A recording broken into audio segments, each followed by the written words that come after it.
Cobaan 1 2. Cobaan 1 2.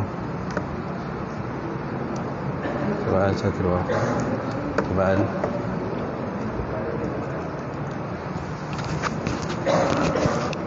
Baik. InsyaAllah kita mudahkan kuliah malam ni dengan kita sama-sama membaca kitab. Ila hadratin Nabi Muhammad Mustafa Rasulullah sallallahu alaihi wasallam wa ala alihi kiram wa ashabi izam sya'ullah Fatihah. A'udzu billahi minasyaitonir rajim. Bismillahirrahmanirrahim.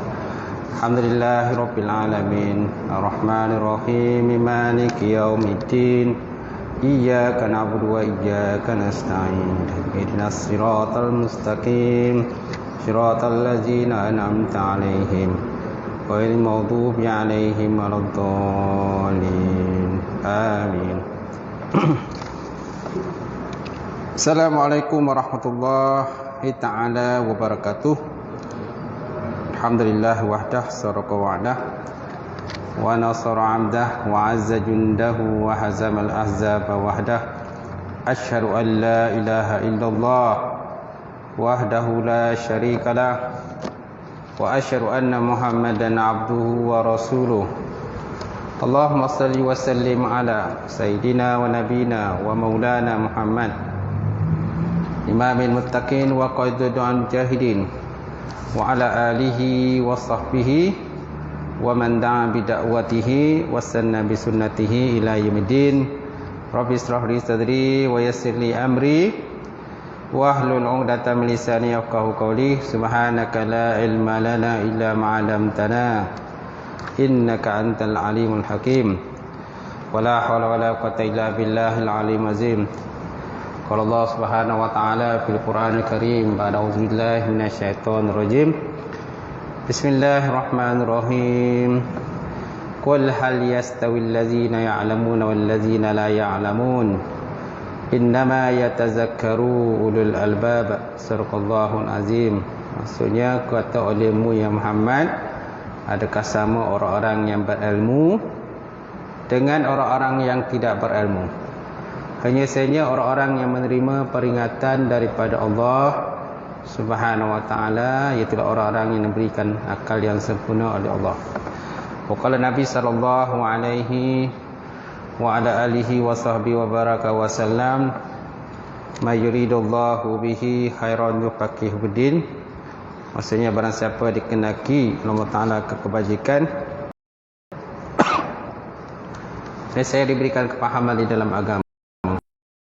Nawaitu ta'alluma wa ta'lim wa tazakkura wa tazkir wa naf'a wal intifa' wal ifadatu istifadah wal hasa 'ala tamassuki bi kitabillah wa sunnati rasulih wa du'a ilal huda wa dalalati ilal khairi ibtigha'a wajhillah. Wa moga semulakan tuan-tuan Bilal,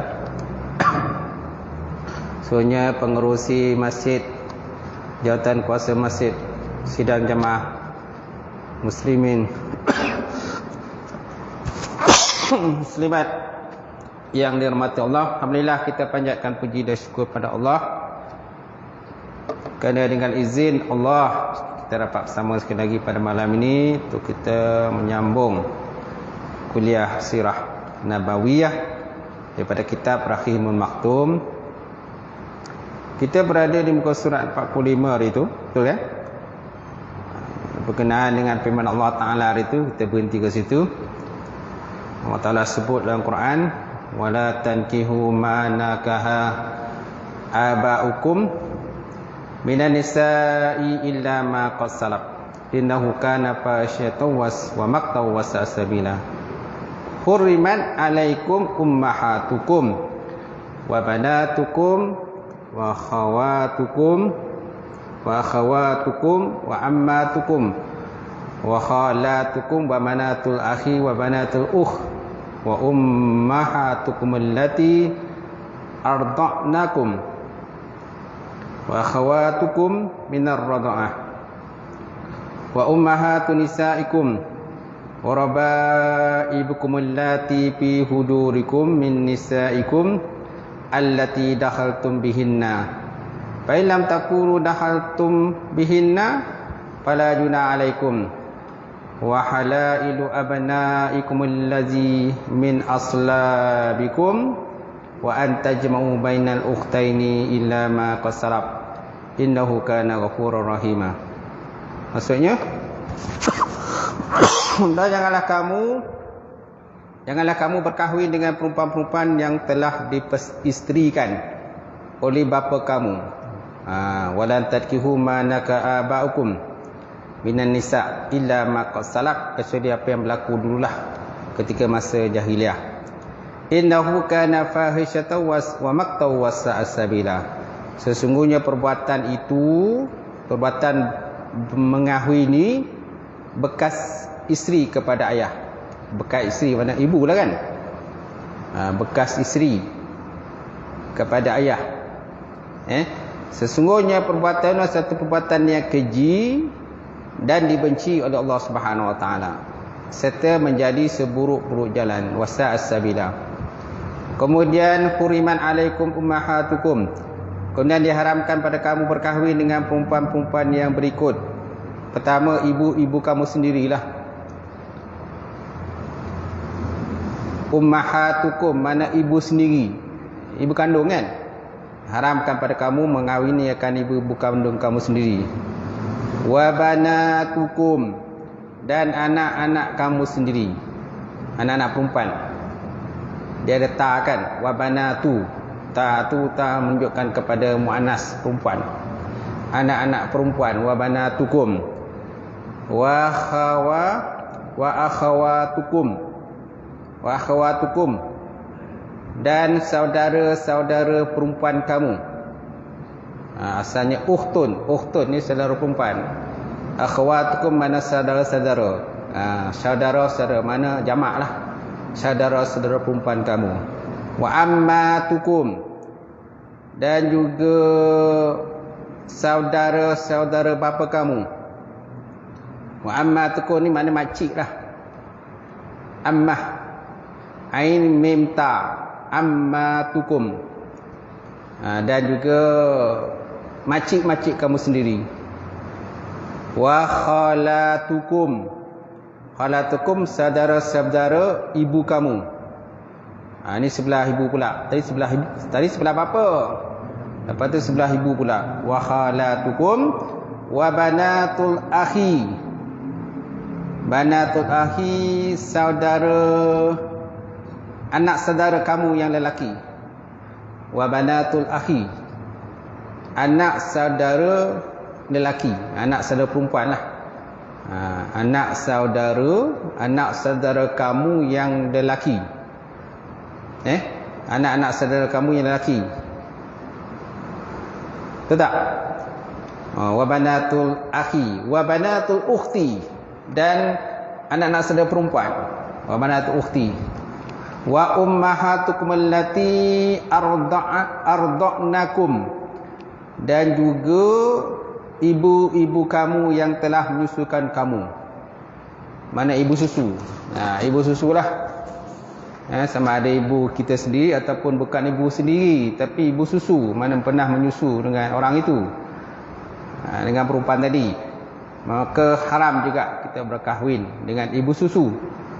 Wa ummahatukum allati arda'nakum. Kemudian wa akhawatukum allati minar radha'ah, dan saudara-saudara susuan kamu. Saudara-saudara susuan, sama ada saudara susuan lelaki ke ataupun saudara susuan perempuan. Maka haramlah kita berkahwin. Wa akhawatukum allati minar radha'ah wa ummahatu nisaikum, dan ibu-ibu isteri kamu. Ibu-ibu isteri kamu. Siapa? Mak mentua kan? Mak mentua. Ibu-ibu isteri kamu. Wa ummahatu nisaikum. Kemudian warabaikum allati fi hujurikum min nisaikum allati dahaltum bihinna, dan anak-anak tiri. anak-anak tiri yang dalam pemeliharaan kamu dari isteri yang telah kamu campuri. Anak-anak tiri tapi kamu dah bercampur dengan ibu dia. Telah berlaku persetubuhan dengan ibu dia kan, juga haram dikahwini. Warabaibukum allati fi hujurikum min nisaikum allati dakhaltum bihinna. Fa in lam takunu dakhaltum bihinna fala junah alaikum. Tetapi jikalau kamu belum mencampuri isteri kamu itu dan kamu telah menceraikan mereka, maka tiadalah salah kamu berkahwin dengan dia. Maka tak salahlah berkahwin dengan anak tiri tadilah, dengan syarat belum disetubuhi akan ibu dia. Kalau dah setubuh ibu dia, maka tidak boleh, haram. Kerana sebut tadi hurrimat tadi, diharamkan atas kamu kan pada awal ayat itu. Hurrimat alaikum ummahatukum wa banatukum tadi. Dan anak-anak tiri yang dalam pemeliharaan kamu dan isteri yang kamu telah campuri. Tetapi kalau kamu belum campuri mereka, mana belum setubuh dengan isteri kamu tadi, dan kamu kemudian menceraikan dia, belum laku persetubuhan, maka tiadalah salah kamu berkahwin dengan anak tiri tadi. Fala junah alaikum. Kemudian wahalailu abnaikum allazi min aslabikum. Dan kemudian haram juga berkahwin dengan bekas isteri anak-anak kamu sendiri. Bekas isteri anak-anak kamu sendiri yang berasal daripada benih kamu, juga haramkan. Wa antajma'u bainal ukhtain, dan kamu menghimpunkan di antara dua saudara perempuan. Kamu himpunkan dua saudara perempuan, mana bermadu adik-beradik. Bermadu adik-beradik juga haram. Dan diharamkan kamu menghimpunkan dua adik-beradik sekali untuk menjadi isteri-isteri kamu. Illa ma qad salaf. Kecuali apa yang telah berlaku dululah pada masa jahiliah. Baik, kemudian innallaha kana ghafurur rahima. Sesungguhnya Allah Subhanahu wa taala itu Maha Pengampun lagi Maha Penyayang. Surah An-Nisa ayat 22 hingga 23 tuan-tuan. Itu ayat berkenaan dengan pengharaman berkahwin dengan perempuan-perempuan tertentulah yang telah pun diharamkan oleh Allah Subhanahu wa taala. So kalau seandainya berlaku benda tu, maka naklah benda tu kenalah diselesaikan secepat mungkinlah. Apalagi kalau contohnya kadang-kadang menghimpunkan dua adik-beradik kan. Menghimpunkan dua orang adik-beradik perempuan. Kadang-kadang tak perasan. Seorang darik, seorang baru. Tak perasan. Rupa-rupanya suami sama. Suami sama. Ataupun seorang di utara, seorang di selatan. Rupa-rupanya adik-beradik. Perempuan tadi adik-beradik. Jadi kalau tahu benda tu, maka naklah difarakkanlah pernikah tadi. Naklah diselesaikan cepatlah kalau berlaku, dengan didiamkan. Baik, seterusnya tuan-tuan, zina adalah perbuatan yang berluasa di segenap pelosok.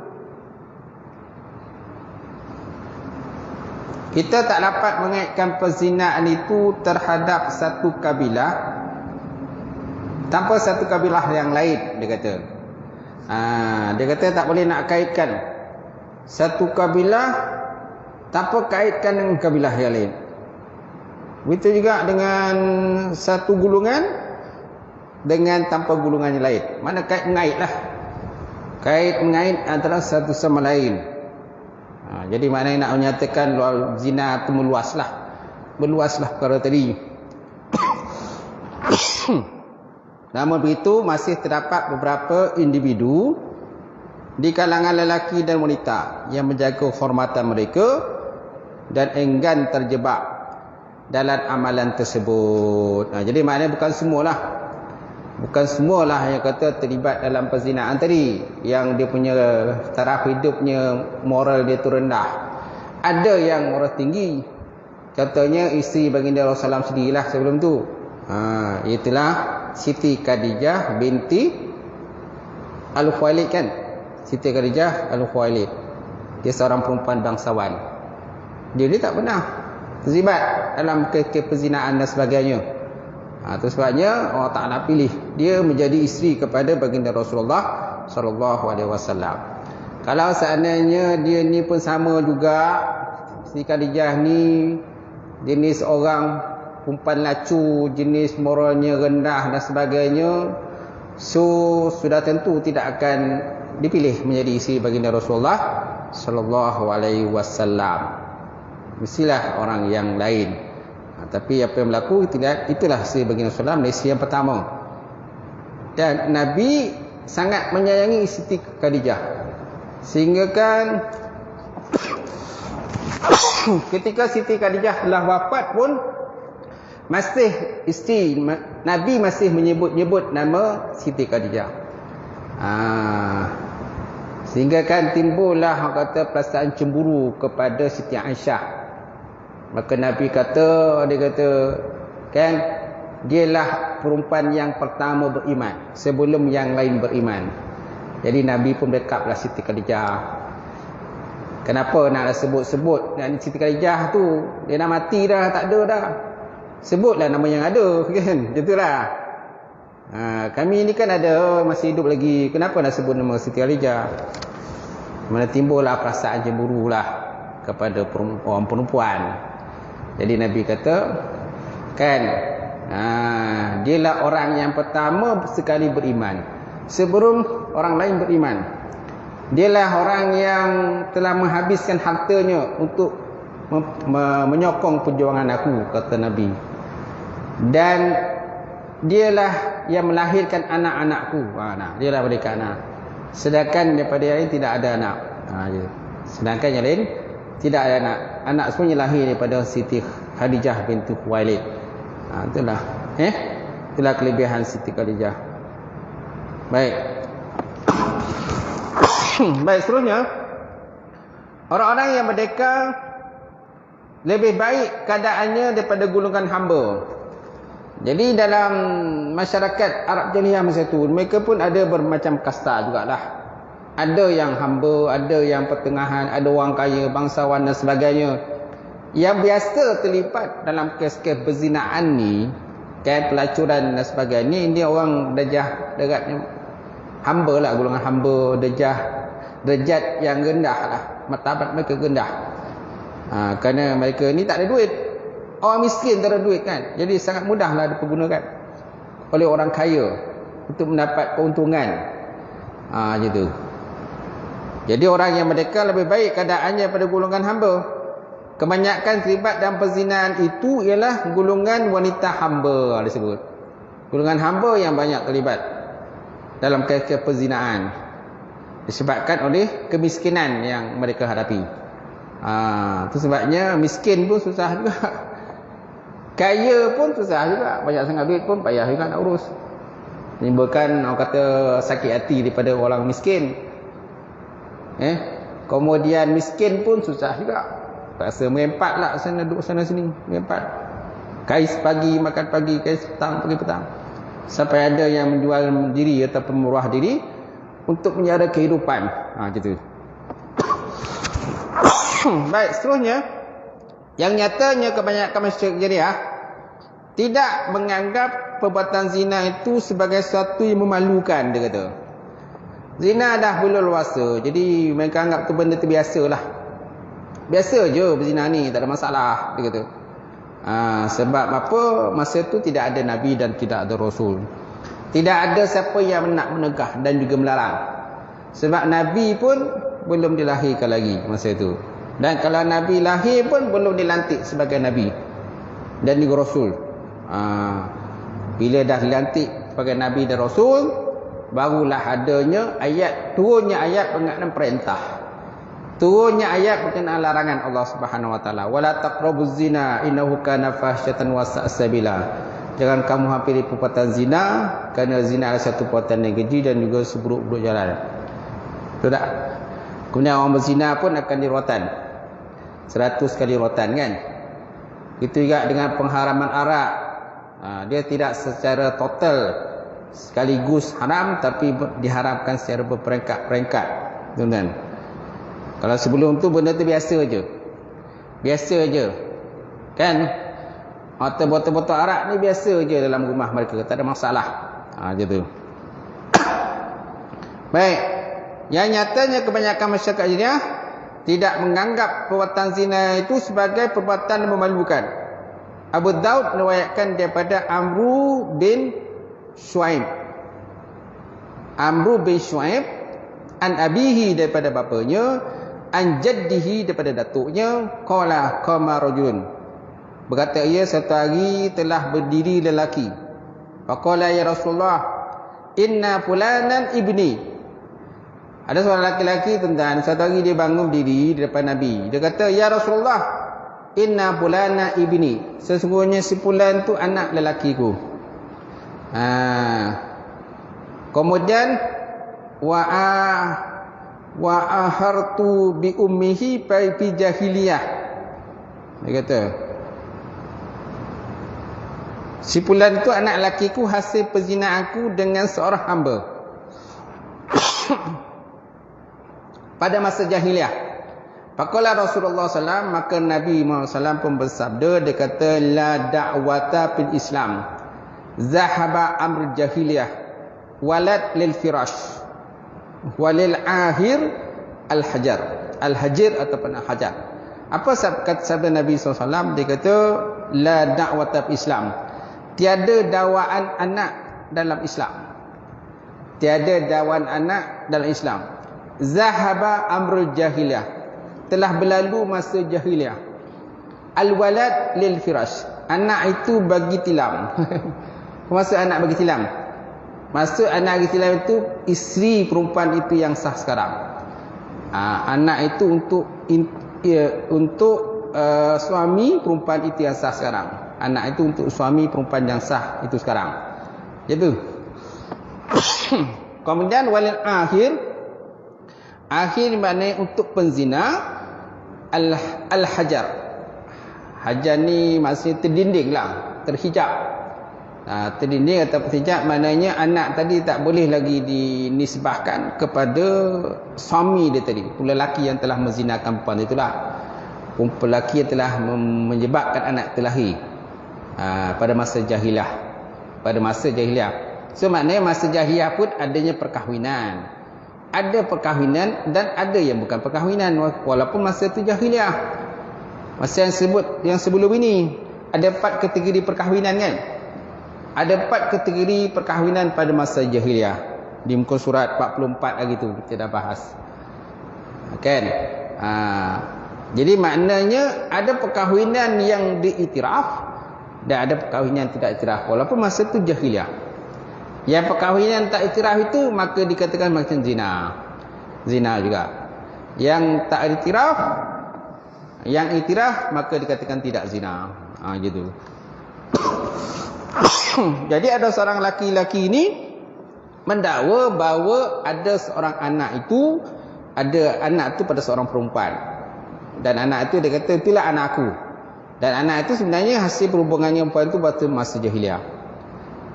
Pada masa jahiliah, dan anak itu adalah anak zina masa jahiliah lah.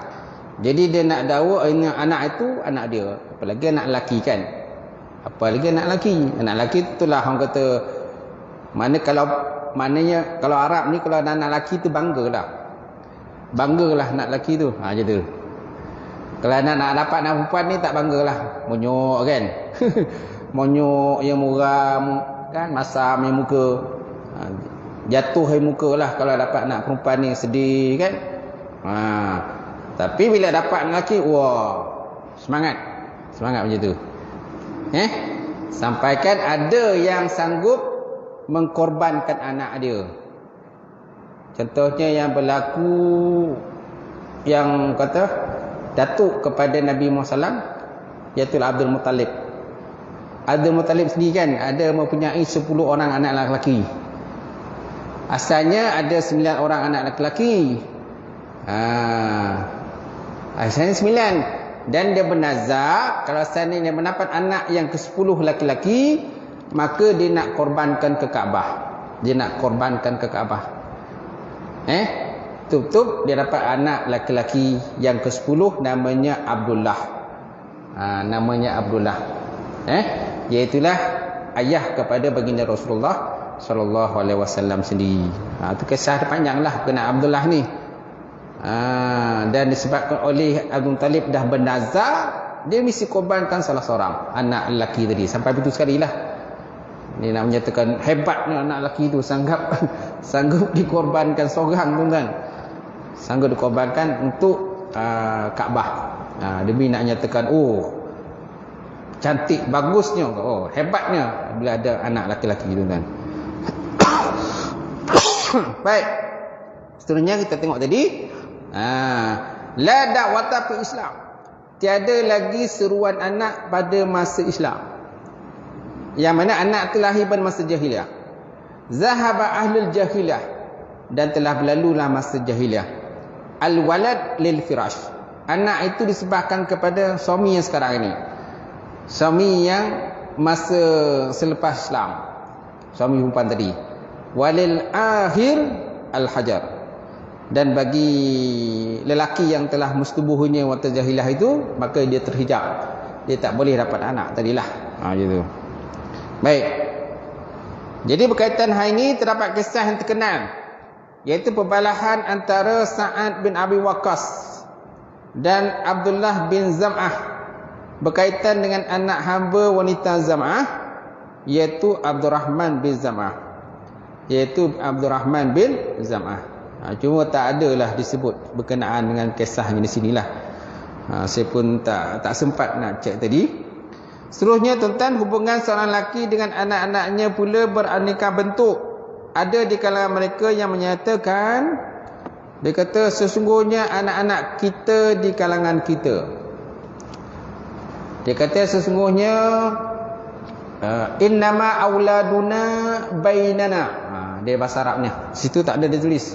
Dalam kitab Arabnya sebut innama auladuna bainana akbadina tamshi ala ardi.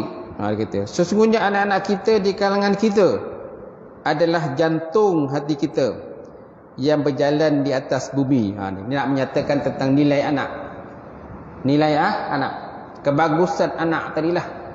Auladina ni anak lelaki ni. Masuk dengan anak-anak kita tu maksudnya anak-anak lelaki. Aulad, innama auladina bainana akbanina tamshi ala ardi. Dia kata sesungguhnya anak-anak kami di kalangan kami adalah jantung hati kita yang berjalan di atas bumi, tuan-tuan. Ini nak menyatakan nilai anak lah. Siapa yang tak suka anak kan?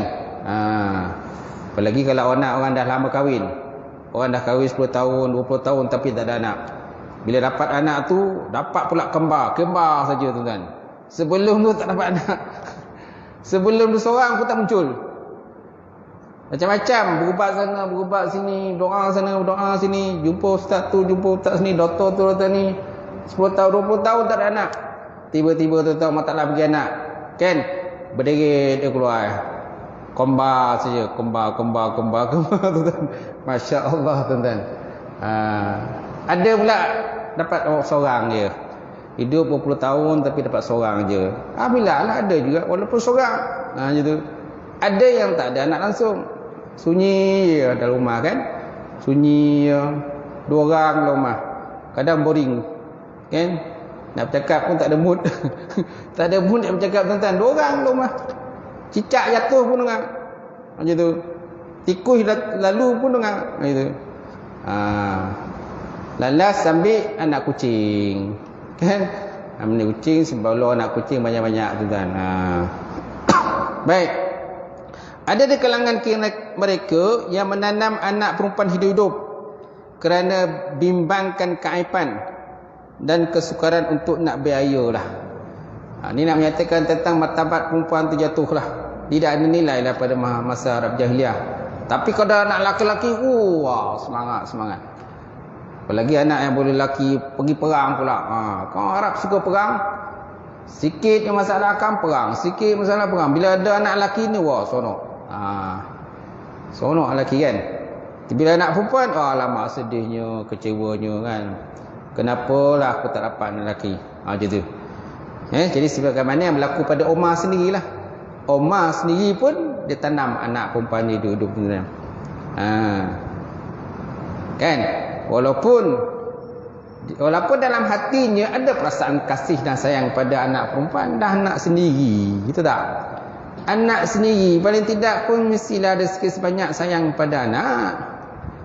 Tapi disebabkan oleh nak jaga, kononnya macam maruah dirilah.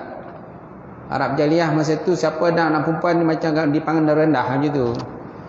Apalagi kalau Umar ni dia daripada golongan bangsawan, golongan hebat kan. Jadi kalau seandainya dia tak bunuh anak dia rasakan dia punya kedudukan tu down lah, jatuh. Jadi nak tak nak dia kena, walaupun dalam hatinya ada perasaan kasih juga pada anak perempuan dia, tapi nak buat macam mana? Air muka kena jaga, dia katalah kan, jaga air muka. Baik, ada yang membunuh anak-anaknya kerana takutkan fakir pun ada. Kerana takut fakir, takut miskin. Sedangkan anak itu adalah harta, betul tak? Sama ada anak lelaki ke anak perempuan, sebenarnya harta. Tapi menganggap sebagainya dia menjadi masalah, dia kata. Anak perempuan ni menyebabkan mereka jatuh fakir, miskin kalau ada anak perempuan ni. Tapi kalau zaman sekarang tuan-tuan, saya tengok mana yang hebat, lelaki perempuan. Saya tengok kadang banyak perempuan yang hebat. Jawatan-jawatan tinggi pun kadang-kadang perempuan, tuan-tuan. Cikgu kat sekolah tu, guru besar, mengetua semua perempuan. Lelaki susah nak cari, tuan. Cuba tengok kat sekolah menengah tu, berapa korek lelaki 3-4 orang menjadi rebutan. Lelaki, cikgu-cikgu lelaki ni menjadi rebutan cikgu-cikgu perempuan. Sebab jumlah guru lelaki tak ramai cikgu perempuan ni, tuan. Guru besar, penolong kanan ni, penolong kanan 1, penolong kanan 2, haim dia, semua perempuan. Nak cari lelaki susah.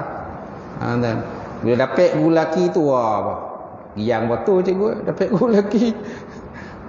Baik.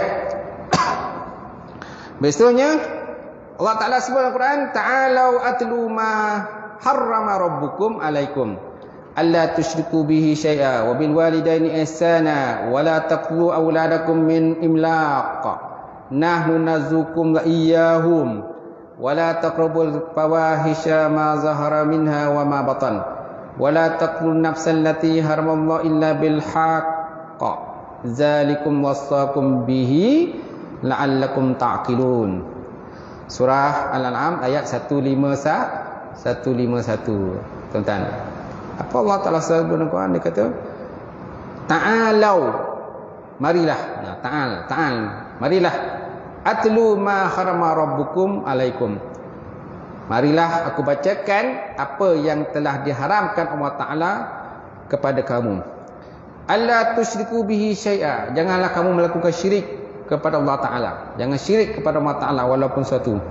Wabil walidaini ihsana. Dengan dua ibu bapa hendaklah kita buat baik. Dengan dua ibu bapa hendaklah kita baik. Apalagi kalau mak bapak masih hidup.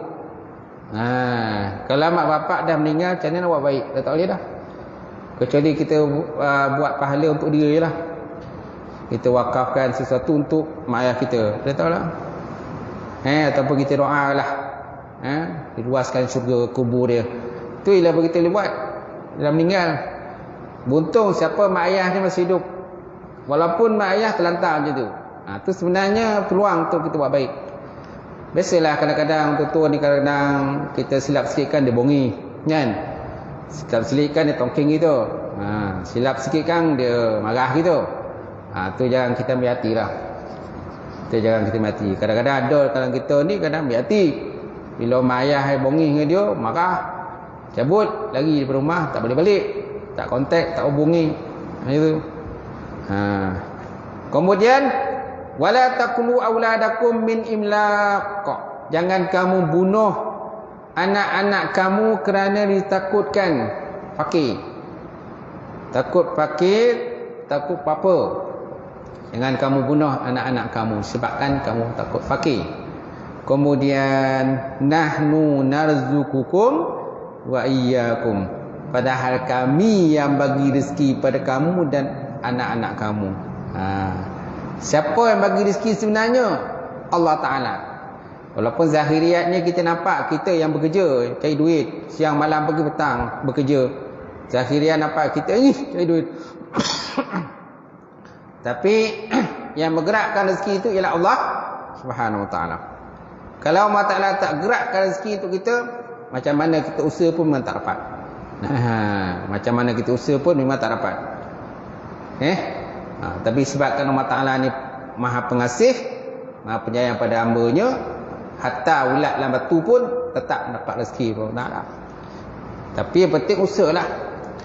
Kasab mana usaha. Al-ikhtiyar dan ikhtiyar. Mesti ada usaha dan ikhtiyar. Kita berpandangan Ahlussunnah, faham Ahlussunnah ni dia duduk tengah-tengah. Duduk tengah-tengah maksudnya ada usaha dan ikhtiyar. Kalau Jabariyah serah diri bulat-bulat pada Allah, tak ada usaha ikhtiar. Qadariyah kan 100% bergantung pada usaha sendiri, tak ada kaitan dengan Allah Ta'ala. Tu Qadariyah. Kita ni duduk tengah-tengah antara Qadariyah dan juga Jabariyah. Mana ada usaha dan ikhtiar, sampai itu penyerahan diri kita kepada Allah Subhanahu Wa Ta'ala. Wala taqulu fawahisha ma zahara minka wa ma batan. Dan seterusnya, janganlah kamu menghampiri kejahatan-kejahatan zina yang terang daripadanya ataupun yang tersembunyi. Wala taqrabu fawahish, jangan kamu hampiri benda-benda fawahish ni, benda-benda keji lah. Benda-benda keji, perzinaan, pelacuran, kan? Liwat, persetubuhan haram kepada sebagainya. Sama ada benda tu jelas ke, tersembunyi ke, maka naklah kita tinggalkan. Wala taqulu nafsan lati haramallahu illa bil haq. Jangan kamu bunuh jiwa yang Allah Ta'ala haramkan bunuh kecuali dengan benar. Diharamkan kita bunuh tanpa hak kecuali dalam benar, maksudnya contoh dalam peperangan. Dalam peperangan dihalalkan bunuh. Kalau dah ada perintah daripada ulul amri kena pergi perang, kena peranglah. Gitu. Apalagi kalau Islam, orang kafir dah masuk negara kita, menjajah negara kita, wajiblah kita angkat senjata perang. Gitu. Kemudian apa lagi yang diharamkan bunuh? Contohnya orang yang berzina, telah berkahwin. Orang berzina tetapi dia dah berkahwin. Kalau berzina belum berkahwin, hanya dirotan 100 kali rotan. Okay. Kalau berzina telah berkahwin, maka naklah dibunuh. Parjumuhumal battah. Maka naklah kamu bunuh. Walaupun dalam Quran dia tak ada sebut pun. Cuba cari dalam Quran ada tak? Tak ada, tak jumpa. Orang berzina ni yang dah berkahwin ni, dalam Quran tu tadi jumpa tak? Tak ada. Itu dikatakan ayat yang telah dimansuhkan di segi bacaan dia. Bacaan mansuh tapi hukumnya masih berlaku. Hukum masih berlaku, tapi segi bacaannya tidak ada. Tentang cari dalam Quran memang tak jumpa lah. Jadi tapi hukum masih berlaku. Itu dibahas dalam bab usul fiqh. Usul fiqh. Baik. Kemudian apa lagi? Orang yang murtad. Orang murtad kalau ikutkan halal darah. Kan Nabi pernah bersabda, man badala dinahu faqtuluhu. Barang siapa yang menukar agamanya, maka naklah dibunuh. Nampak? Siapa menukar agamanya, naklah dibunuh. Orang yang menghina agama dia, sepatutnya bunuh. Orang yang menghina agama kan. Kan banyak kes-kes hina zaman sekarang ni. Betul tak? Orang tanya, Ustaz kenapa berlaku jenis ni dan sebagainya? Banyak faktor lah. Banyak faktor lah. Antara sebabnya ialah kadang-kadang kejahilan. Kejahilan dalam bab agama pun menyebabkan orang jadi macam tu. Kemudian yang kedua, nakkan nama. Nakkan perhatian orang. Nakkan nama, nak perhatian orang pun menyebabkan boleh menjadi macam tu. Kemudian sampai itu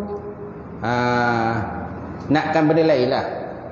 Mungkin ada duit ke, dia dapat duit ke, dapat apa, imbuhan sesuatu kan, sekian banyak kan, mungkin dia akan buat macam tu. Kemudian disebab tekanan hidup pun boleh jadi berlaku juga.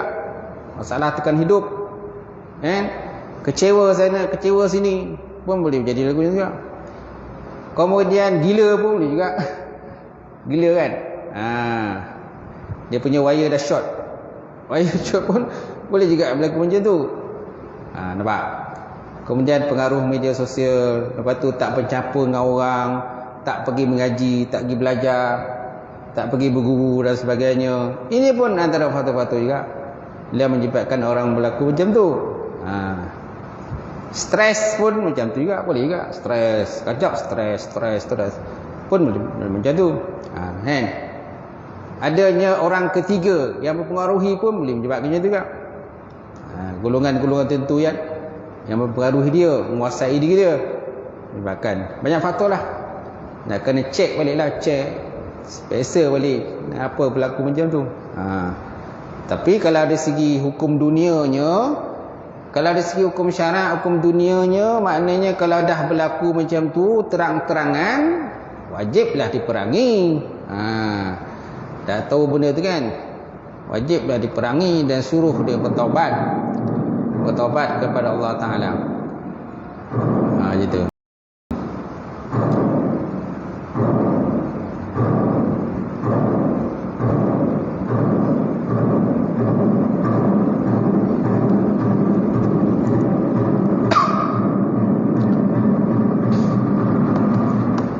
Dan hadis berkenaan man badala dinuhu faqtuluhu, barang siapa yang menukar agamanya maka naklah dibunuh. Itu pun kalau ikut dari segi hukum syaraknya, mesti ada kaunseling dulu. Mesti ada himat nasihat dahulu. Tidak tiba-tiba orang kata halal darah, naklah dibunuh dan sebagainya. Mana mesti ada pihak pemerintah sendirilah yang orang kata yang mengesahkan benda tu. Baik, seterusnya tuan-tuan. Wala taqtulun nafsal lati haramallahu illa bil haqq zalikum wasaqum bihi la'allakum ta'qilun. Dengan demikian itu Allah Taala perintahkan kamu supaya kamu memahaminya. Dan Allah Taala sebut lagi dalam Quran, dia kata wa iza busyira ahaduhum bil unsa zalla wajhuhu muswaddan wa huwa qazim yatawara minal qaumi min su'i ma busyira bih ayumsikuhu ala haunin am yadussuhu fit turab ala sa'a ma yahkumun. Dan apabila dikabarkan kepada seseorang daripada mereka bahawa ia mendapat anak perempuan, iza busyira ahaduhum bil unsa zalla wajuhu, muramlah muka dia. Ini nak cerita tentang maknanya bila orang Arab jahiliah ni dapat anak perempuan je terus muka berubah. Sebelum tu memang dia menanti-nanti kelahiran anak dia, dan dia sangat berharap anak lahir tu anak lelaki. Dia sangat harap anak lahir tu lelaki. Bila dapat bidan kata, tahniahlah anak perempuan. Tahniahlah dapat anak perempuan. Terus down lah katanya tu.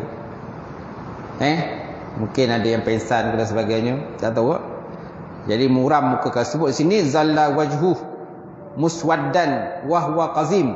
Mukanya muram sepanjang hari kerana menanggung duka cita, sedangkan dia menahan rasa marah dalam hati dia. Macam tu sekali lah, Allah ni kenapalah aku dapat anak perempuan ni kan, kenapa dapat anak perempuan, kenapa tak dapat anak lelaki, kan, sampai begitu sekali lah. Dia tak boleh terima tu kan, hakikat kenyataan dia dapat anak perempuan. Yatawarra minal qaumi min su'in ma busyira bihi, lalu dia bersembunyi daripada orang ramai kerana merasa malu disebabkan berita buruk yang disampaikan tadi. Ma busyira bih, barang yang diberikan khabar kepadanya. Asal mana busyira ni khabar gembira. Asal mana busyira ni wa iza busyira ni, asal mana busyira ni khabar gembira. Tapi busyra yang kedua ni, ma busyra bih ni, bukan makna khabar gembira. Tapi khabar yang duka cita. Mana busyra bermakna kan khabar buruk. Nampak? Khabar buruk, bukan khabar bergembira kan. Ayumsikuhu ala hunin am yadussuhu fit turab. Kemudian dia kata apa? Sambil berfikir dia kata, adakah ia akan melihara anak itu dalam keadaan yang hina atau ia akan menanamnya hidup-hidup. Am yadussuhu fit turab, ataupun dia nak tanamkan, nak campak dalam tanah. Yadussuhu fit turab, dalam tanah. Turab kan tanah. Kan dia confuse lah, dia dah jadi confuse kan. Sebelum tu tak confuse nak dapat anak lelaki ni. Ini bukan anak lelaki ni, sono ni. Bila dah dapat anak perempuan dia dah confuse lah. Seolah macam tak berpidak di bumi nyata lagi kan. Dah dia macam terawang-awang macam tu kan. Macam tu. Apa nak buat ni? Dia kata. Dia kalau boleh nak sembunyikan anak tu. Nak sembunyikan. Jangan orang tahu ni dapat anak perempuan. Am jadussuhu fit turab. Ala sa'a ma yahkumun. Ketahuilah sungguh jahat apa yang mereka telah hukumkan tadi tuan. Masya-Allah. Kemudian Allah Taala sebut Al-Quran lagi, wala taqulu auladakum khasyata imlaq nahnu narzuqukum wa iyyahum inna qatluhum kana hit'an kabira. Hit'an kabira. Dan janganlah kamu membunuh anak-anak kamu kerana takut takut miskin. Nahnu narzuqukum wa iyyahum, sedangkan kami yang mengatur rezeki. Kami yang mengatur rezeki bagi mereka. Dan kamu juga kami yang atur rezekinya. Inna qatluhum kana khata'an kabira. Sesungguhnya perbuatan bunuh mereka itu adalah satu kesalahan yang besar. Satu kesalahan yang besar. Kalau zaman sekarang ni bukan setakat bunuh, dera pun akan kena tindakan. Dera pun kena tindakan. Kalau zaman sekarang ni dapat tahu budak kena dera, siaplah. Mak ayah akan dicari. Kau pandai beranak je. Kau pandai beranak. Kau pandai buat anak, pandai. Tapi nak jaga anak tak reti. Nak jaga anak tak reti, nak didik anak pun tak reti, nak urus anak pun tak reti. Macam tu. Bukannya payah pun budak kecil. Kalau untuk tua tu lain lah, susah sikit nak jaga. Ini budak kecil je, bukan payah sangat nak jaga. Kan? Tu pun jadi masalah pada dia. Jadi masalah pada dia. Apalagi kalau anak tu contoh kadang-kadang anak tiri dia. Anak tiri. Bukan semua orang macam tu. Ada orang baguslah dapat juga anak tiri kan. Seronok dapat anak tiri. Ada orang bila dapat anak tu, kan garang macam singung. Macam rimau orang ni. Kocut budak tu takut dia. Tu yang banyak kes-kes dera tu dapat tahu kan pihak berkuasa. Itu pun tak macam mana boleh terlepas video terlepas. Jadi orang benda dah viral baru tahu ada penderaan. Selagi mana tak viral, jadi orang pun tak tahu. Baik. Baik, seterusnya Allah Taala sebut Al-Quran, wa izal mau'udatu su'ilat. Wa izal mau'udatu su'ilat. Dan apabila anak perempuan ditanam hidup-hidup ditanya. Ini surah At-Takwin ni. Besok anak perempuan yang ditanam hidup-hidup dulu semua akan ditanya, kenapa kau ditanam hidup-hidup? Kenapa kau ditanam? Siapa yang tanam kau? Siapa yang bunuh kau? Sedangkan anak ini semua adalah rezeki pemberian daripada Allah Subhanahu Wa Taala. Orang tak ada anak, kau main lagi tuan. Berusaha sedaya upaya. Pagi petang siang malam pergi cari ubat. Berubat sana, berubat sini. Jumpa doktor sana, doktor sini untuk dapat anak. Yang ada anak pula masalah. Kan? Pukul anak, kan? Dera anak dan sebagainya. Itulah yang berlaku tuan-tuan. Senario yang berlaku pada akhir zaman ni. Kita sebagai masyarakat kena peka lah kalau berlaku macam tu. Baik. Walaupun begitu, kita tak boleh menganggap bahawa amalan keji ini adalah akhlak yang tersebar luas di kalangan mereka. Cuma mereka adalah orang yang sangat berhajat kepada anak laki-laki untuk melindungi mereka daripada musuh. Nampak? Jadi mereka buat begitu pun ada sebab. Kenapa orang jahiliat dulu dibunuh anak perempuan? Menganggap anak perempuan ni macam tak boleh jaga mereka lah. Tak boleh nak pergi perang. Hanya duduk kat rumah saja. Bila ada anak lelaki, pergi perang. Boleh angkat senjata, boleh menjadi kebanggaan kepada ayah bila ada anak lelaki kita. Wallahu a'lam bisawab. Sekadar itulah perbincangan kita malam ini. InsyaAllah akan datang kita sama lagi. Tanda situlah. Baik, saya buka soalan. Kalau ada soalan sebelum saya tutup.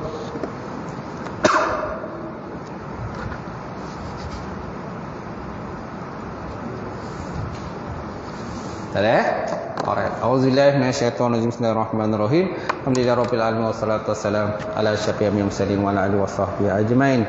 Allahumma zidna ilman nafi'a wa yaqina sariqa wa ma'lum taqabbala wa rizqan halalan mubarakatan katsira wa siyan ya fataya alim nawlana qulubana bi nuri ma'rifataka wa aftahna futa arifin. Allahumma faqina fidin, Allahumma faqina fidin.